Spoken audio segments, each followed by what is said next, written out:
Eoin, bad day at the office? I don't think it was that bad a day. I think fielding-wise it was. We've gone probably from one of our best performances in the field at the Oval to not extremely bad, but it's cost us probably about 15 or 20 runs in the field, which is a lot in a one-day game. I think our performance throughout the tournament with the bat and the ball will ebb and flow. We'll have bad days. I didn't think it was that bad. I thought with the ball we restricted them. They never really got away with us, given that the wicket was good and the outfield was very fast. And when we recovered with the bat, with that substantial partnership, we were never really out of the game, probably until the early 40s over, yeah. What do you put the fielding performance down to? Yeah, I mean, we've done all the work. I think it's just a really bad day in the field. It hasn't happened a lot with us, but there were mistakes that we don't normally make, which is disappointing. Was there an element of being a bit overawed by the crowd, like the vocal Pakistan support? I saw, obviously. No, not at all. No, we've prepared for all this sort of stuff. When we play against Asian teams, it's always a home game for those guys. They tend to be louder than our support, so we've prepared for that. Yeah. What's going to be the message to the players on the back of that performance?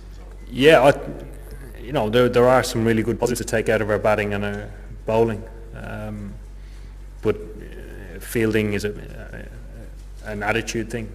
So it's a matter of taking maybe our standoff attitude today that we had in the field and getting it back to our positive attitude, going for everything, creating that fearless nature about maybe taking a half chance instead of standing off a normal chance.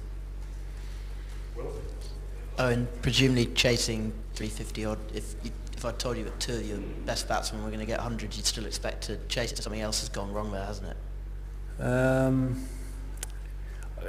Sort of. I'm never a big believer that hundreds win you games, particularly in this day and age. I think it's always a unit performance, particularly chasing down 350 or even more. And today's a good example of that. The guys did play brilliantly, but they just kept us in the game.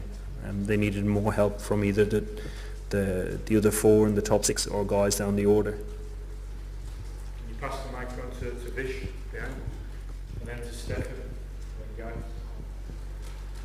It's asked with the benefit of hindsight, but do you think you could have gone a bit earlier in terms of trying to push the rate up? Because it seemed like you were always slightly behind, even when you had big overs in the last 10. I don't think so. I only think we were two big overs behind. So if you have two big overs, say between 16 and 18, which is always possible when Joss is at the crease, I think you're right back in the game. And then you don't ask too much of the guys coming in then. They never really came. But I mean, was it 14 we were short at 12 or 14? It's not that far away. So like I mentioned, the two guys played brilliantly. Were you surprised by Pakistan's intensity today, or I suppose maybe impressed by it? Not really, no. There's not very much that surprised me to play against Pakistan. You just don't expect everything. Stefan. There seemed to be a few conversations about the ball going on out there when we're batting, and then when Joss was dismissed, he had a good look at it on his way back to the pavilion. Do you know what that was about? The discussions were throughout the whole of the two innings. The umpire came to me after about 20, can't remember the exact over, but it was mid-innings, and it seemed to think that we were throwing the ball in on the bounce too much, or it was being over-exaggerated, and they emphasised that it would be the same for the both. So it was really back to us then, the conversations that were stopping the game, where that Pakistan were doing the exact same thing. And Joss was just intrigued to see if when the ball gets hit against the LED boards, it does scuff it up quite a lot. And I'm sure he was interested to see if one side was rougher than the other, or looked natural or unnatural. Did he say anything about it when he returned? No, I haven't spoken to him about it, yeah. Pass it on to Guy, and then we'll do Lawrence and take one more after that, George. Given how close the defeat was, how frustrated is the dressing room after that, Eoin? I think frustrated in the fact that we could have done something about it. Like I mentioned, with the bat you can get bowled out. You can play against a side that's better than you, or just have an off day. Same with the ball. But when it comes down to the difference of the sides being in the field, it's even more frustrating. And what can Johnny and Jason do about this new tactic that they're being hit with leg spinner in the first couple of overs? Just be themselves. Be aggressive, be positive, approach it in the same manner. They are doing that. Yeah. Has it unsettled them at all, do you think?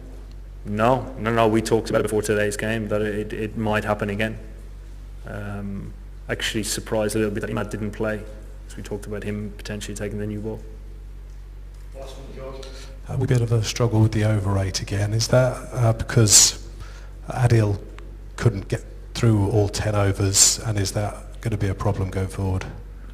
I think our over 8's good. About 3 overs to go, we were level. Okay. It Yeah. finished 20 past, didn't it? I don't wear a watch when I'm playing, sorry. The umpires are only my gauge. They said I was level with about 3 overs to go. So you're pretty confident England are in the clear in that go? Yeah. Thank you. It wasn't an issue. Yeah. If it does, like I said before, if it does become an issue, we'll have to address it, but it's normally all right. Okay, thank you.